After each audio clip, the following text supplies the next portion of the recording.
How to make grass greener. Everyone loves a beautiful green lawn. In order to do this, you only have to follow a few simple steps and practice a little diligence. First, closely evaluate the condition of your current lawn and remedy any problems that might exist, such as too much thatch or soil that is too compacted and over/under watering issues. Ensure you have the correct tools for the job, most likely you probably already own, and special equipment you can rent for a few hours. Last but not least, do your homework on the many types and brands of fertilizers, pest and weed controls available today. Keep in mind, a lawn in New York will most likely have different challenges and possible solutions than a lawn in Southern California due to the difference in growing conditions. Things you will need: lawn rake, power lawn thatcher rental, power lawn aerator rental, small shovel, lawn mower with a sharp blade, balanced lawn fertilizer, weed and pest control products as needed.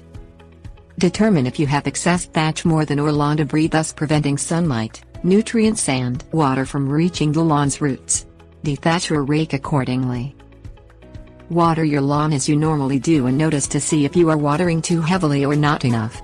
Remember, it is better to water more deeply less often to promote the healthiest root growth. Take a small digging tool and see if the water penetrated several inches deep. If not, adjust your watering time and if necessary rent a lawn aerator to help alleviate soil compaction problems. Fertilize in the spring and fall with a balanced lawn fertilizer of your choice. If pests or weeds are an issue, check with an area nursery for help with your specific problem and suggestions for suitable products for your area. Mow your lawn regularly using a mower with a sharp blade.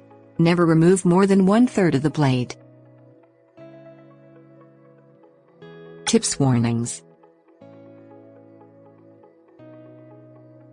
Rent a powered thatcher every few years to help control deep thatch over. These machines are a miracle worker. Fertilize twice a year. When pest or weed problems develop, catch them early and treat accordingly so little problems do not turn into large ones. Keep your mower blade sharp. Water regularly, deeply and in the early morning if possible. Don't overwater or fertilize too heavily.